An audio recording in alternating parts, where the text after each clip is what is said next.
is Stephanie Arell. I have a PhD in theology.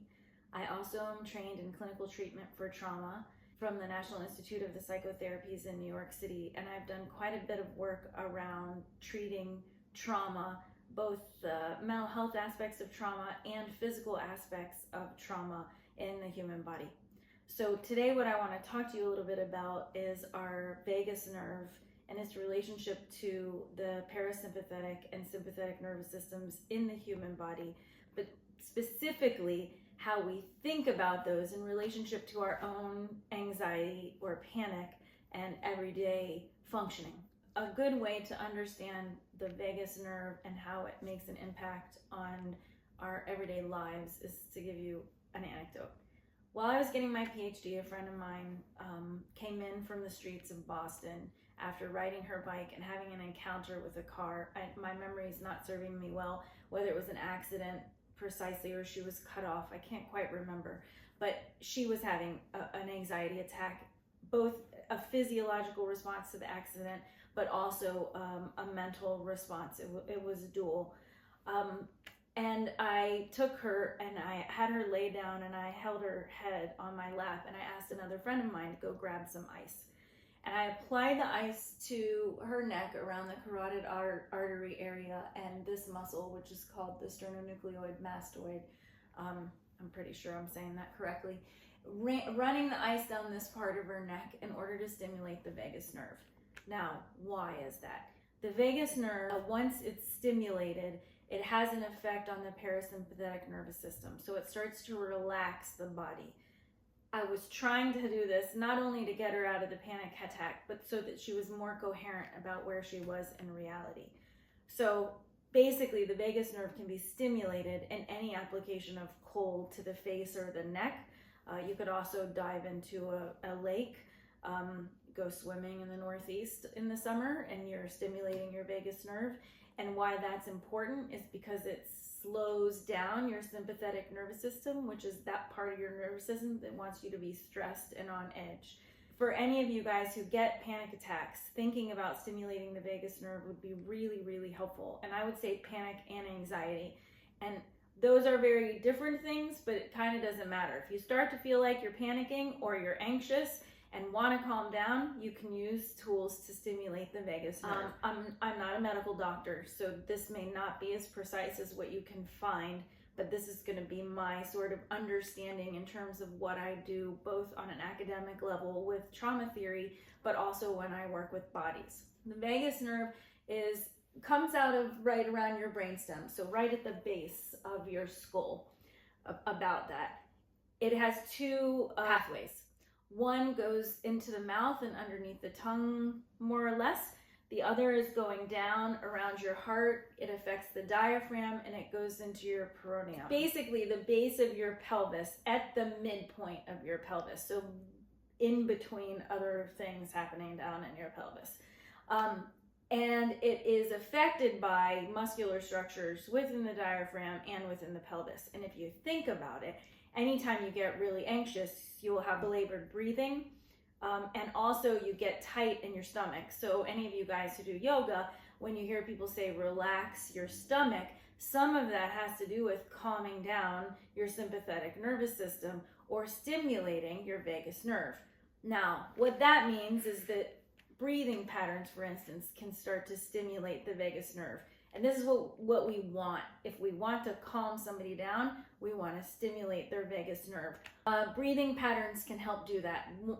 One of the best strategies in terms of breathing and vagal nerve responses is what's called box breathing. So box breathing is that you would breathe in, hold the breath, exhale, hold the breath, all for equal amounts of times to make a box, right? In terms of how you would time that.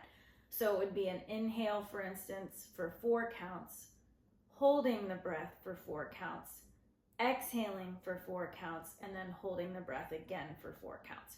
So that would be box breathing.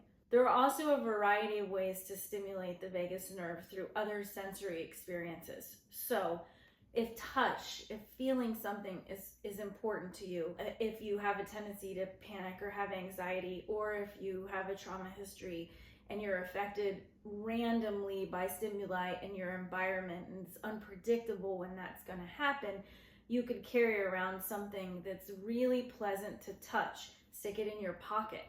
Touch it randomly throughout the day. How many of us go to find something in our pocket and you feel that soft thing and it can immediately create a sense of calm? A smell is, of course, another way. So wear perfume or cologne that you particularly like. Carry it with you in a little bottle and smell it throughout the day. Any kind of smelling oils that are comfortable.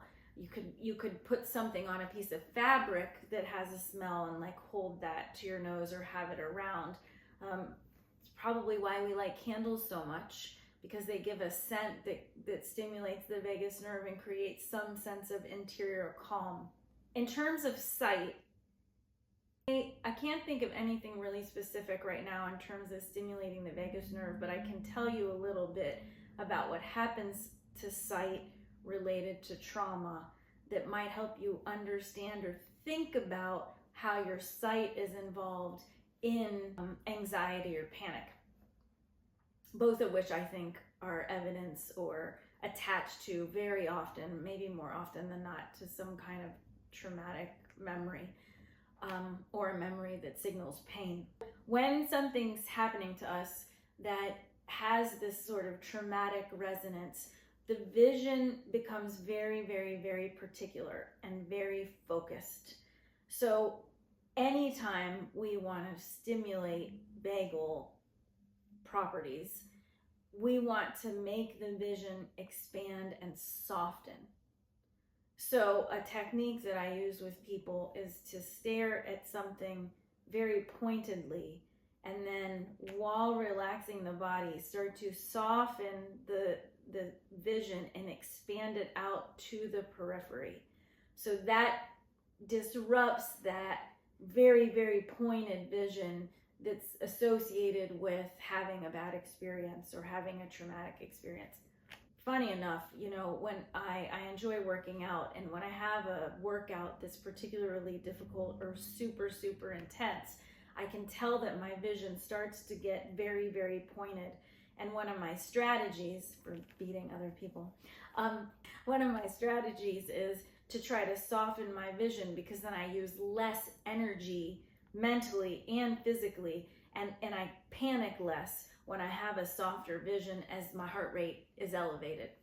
For me, something important to distinguish about the vagus nerve, as critical it is related to trauma and related to anxiety attacks and increasing its activity so that we calm down the sympathetic nervous system, I think it's also important to distinguish between what it means to say be calm or have calm and what it means to say relax. These are important distinguishing things, because I think a lot of value, for good and not, is put on the concept of relaxing. So think on the beach with a Mai Tai, erased from everyday activity and really removed from. Back in the day when I was young, there was a commercial that said, "Calgon, take me away." So it was the idea that I'm going to escape from my everyday life and be in some other worldly experience of vacation and beaches or skiing or whatever it is that you do that's very different than what you do day to day. That's the idea of relaxing. Not being called upon to make any important decision, not being called upon to drive your car to school, not being called upon to perform well on a test. However, the reality is we don't have the luxury of relaxing or escaping day-to-day experience on a day-to-day basis, or we wouldn't be functioning well. So then what does it mean to stay calm?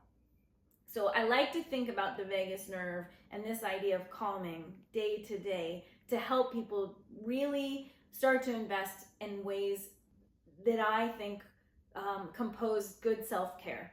So when we're seeking calm, it's the idea that called upon to perform, to be available to other people, to be good people in the world, I guess, is that we need to have this inner sense of calm. We need to have good vagal nerve operations, so to speak. And I'm not even sure if that's a thing, but the idea of it is that we want to have our parasympathetic nervous system functioning well when we need it to, so that we can be fully available to the other if called upon, so that we can perform well on things we need to perform well on to succeed.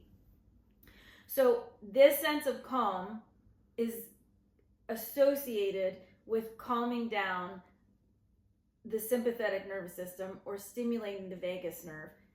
What this means for you daily has to do, I think, with embedding in your daily life practices that help you think about being calm, so that calmness becomes a state that you can call upon and not just something that you're trying to achieve after panic. And when you start to develop practices or methods of stimulating your vagus nerve that you can more naturally, without force, without even thinking about it, get into spaces where you have good parasympathetic nervous system functioning. So, athletes will do this regularly, take an ice bath, because they're reducing inflammation, but it also increases their sense of calm and it helps recovery. This is something we can apply to our daily lives. So I'm not suggesting ice baths. I've never tried one myself, but thinking about in the area of taking a cold shower or getting a massage or always lighting a candle when you get home from work, these kind of practices can facilitate our own capability to draw on calmness when we really, really need it.